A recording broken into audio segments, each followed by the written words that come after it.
semuanya, perkenalkan nama saya Melva Sigras Busalahi dengan NIM C1C0211036. Nah, di sini saya akan membahas perhitungan PPh pasal 22.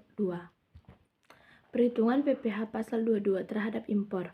Definisi dari pajak impor adalah pungutan yang dilakukan oleh pemerintah melalui Direktorat Jenderal Bea dan Cukai atas komoditas atau barang-barang impor.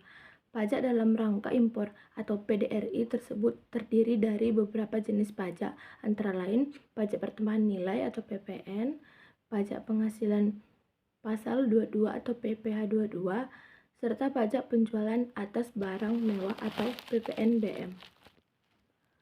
Contoh soal, PT Maju Seluler melakukan pembelian baterai smartphone dari Korea Selatan. Setelah dikonversikan dalam rupiah atau IDR, harga dari seluruh barang impor tersebut yaitu Rp1.250.000.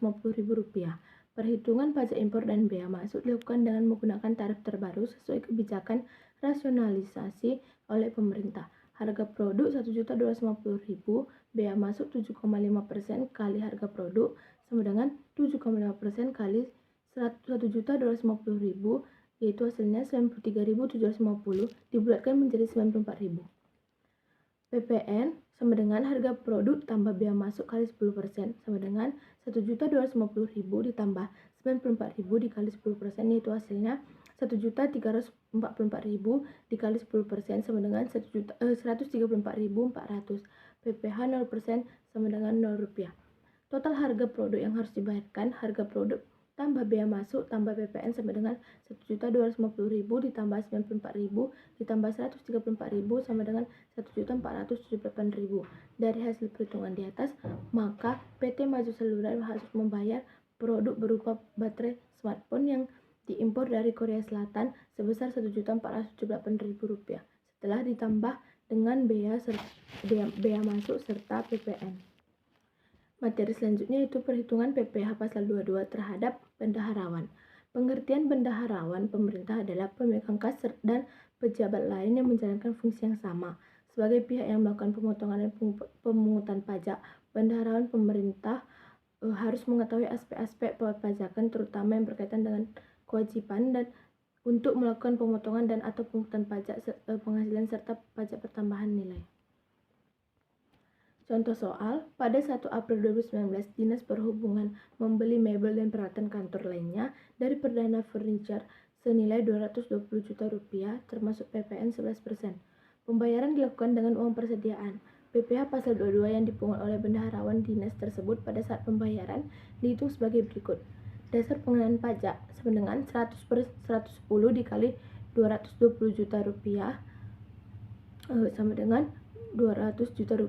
PPh pasal 22 sama dengan 1,5% kali Rp200 juta sama dengan 3 juta. Kantor camat contoh kedua, kantor camat Telanipura melakukan pembelian terhadap alat tulis kantor dengan total Rp11 juta dari pengusaha kena pajak. Berapa PPN dan PPh pasal 22 yang harus dipungut? Belanja 11 juta, ini berarti 111% karena di dalamnya ada PPN 11%. DPP adalah 100/111 kali 11 juta, yaitu sama dengan 9.909.910. PPN 11/111 sama dengan kali 11 juta sama dengan 1,5% dikali Rp9.909.910 sama dengan Rp148.649.000. Perhitungan PPh pasal 22 terhadap industri tertentu.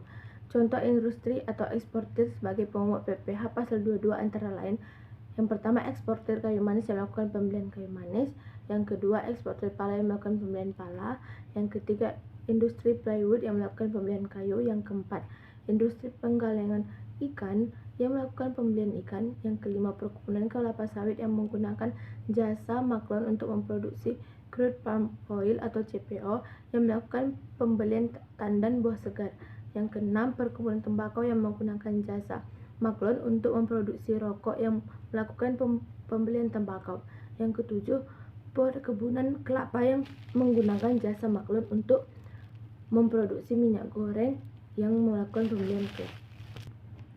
Mekanisme pemungutan PPh pasal 22 industri tertentu.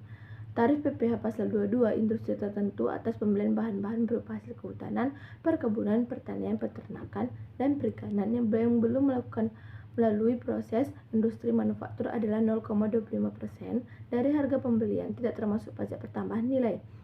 Pemungutan PPh pasal 22 ini bersifat tidak final dan dapat diperhitungkan sebagai pembayaran PPh dalam tahun berjalan bagi wajib pajak yang dipungut. Besarnya tarif pemungutan yang diterapkan terhadap wajib pajak yang tidak memiliki NPWP adalah lebih tinggi 100% daripada tarif yang diterapkan terhadap wajib pajak yang dapat menunjukkan NPWP. Saat terutama PPh pasal 22 ini adalah pada saat pembelian. Pemungut pajak wajib menerbitkan bukti pemungutan PPh pasal 22 minimal 2 rangkap 2, yaitu lembar ke-1 untuk wajib pajak yang dipungut, lembar kedua sebagai arsip pemungut pajak yang bersangkutan. Pembayaran yang dilakukan oleh pemungut pajak untuk pembelian bahan bakar minyak, bahan bakar gas, pelumas, benda pos, pemakaian air dan listrik. Pembayaran untuk pembelian minyak bumi, gas bumi atau produk sampingan dari kegiatan usaha hulu di bidang minyak dan gas bumi yang dihasilkan di Indonesia dari kontraktor melakukan eksplorasi dan eksploitasi berdasarkan kontrak kerjasama, kantor pusat kontraktor yang melakukan eksplorasi dan eksploitasi berdasarkan kontrak kerjasama, atau trading arms kontraktor yang melakukan eksplorasi dan eksploitasi berdasarkan kontrak kerjasama. Yang ketiga, pembayaran pembelian panas bumi atau listrik, hasil pengusahaan panas bumi dari wajib pajak yang menjalankan usaha di bidang usaha panas bumi berdasarkan kontrak kerjasama pengusahaan sumber daya panas bumi. Yang keempat, pembelian bahan-bahan berupa hasil kehutanan, perkebunan, pertanian, peternakan, dan perikanan yang belum melalui proses industri manufaktur untuk keperluan industri atau ekspor oleh badan usaha industri atau eksportir yang jumlahnya paling banyak Rp20 juta yang tidak termasuk PPN dalam satu masa pajak. Sekian materi yang dapat saya sampaikan. Apabila ada kesalahan kata mohon dimaafkan. Terima kasih.